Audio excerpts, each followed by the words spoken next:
अगर आपको मेरे साथ यही करना था तो मुझे पैदा होते ही मार डाला होता। इतने दिनों तक लाड़ प्यार दिखाने के बाद ये किस बात की सजा दे रहे हैं आप मुझे?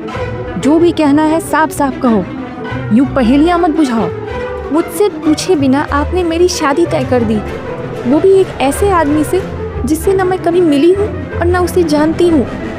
मेरे भी कुछ सपने हैं, कुछ अरमान हैं, मैं भी शादी नहीं करना चाहती। शादी तो तुम्हें करनी ही पड़ेगी, क्योंकि तुम्हारी शादी बचपन में ही मेरे दोस्त अखिलेश के बेटे के साथ तय कर दी गई थी। अब हम अपनी जुबान से पीछे नहीं हट सकते। तो फिर मेरी भी बात सुन लीजिए, मैं अपनी जान दे दूंगी मगर ये शादी नहीं करूंगी।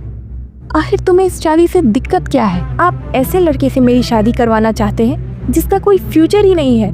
कहाँ रहता है, क्या करता है, किसी को पता नहीं। लोग तो यहाँ तक कहते हैं कि सर से माँ का साया उठ जाने के बाद वो गलत लोगों के फेर में पड़ गया था। अंडरवर्ल्ड के साथ कनेक्शंस है उसके। ऐसा कोई इलीगल काम ही नहीं है जो वो ना करता हो।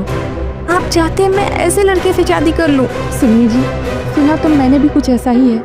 जब इन दोनों की शादी तय हुई थी तब दोनों ही बच्चे थे। 20 साल बीत गए इस बात को। इस बीच एक बार भी हमने सागर को नहीं देखा। लेकिन अगर वो गुंडा मवाली हुआ तो हमारी बेटी की तो जिंदगी खराब हो जाएगी। अब तुम दोनों ही बताओ मैं क्या करूं? अगर हम कोमल की जगह किसी और की शादी सागर से करवा दे तो आपकी बात भी रह जाएगी और हमारे बिजनेस को भी कोई नुकसान नहीं होगा। इतनी जल्दी दुल्हन कहाँ से आएगी? दुल्हन तो अपने घर में ही है, आपकी भांजी महिमा। इसी बहाने उस मनहूस से छुटकारा भी मिल जाएगा।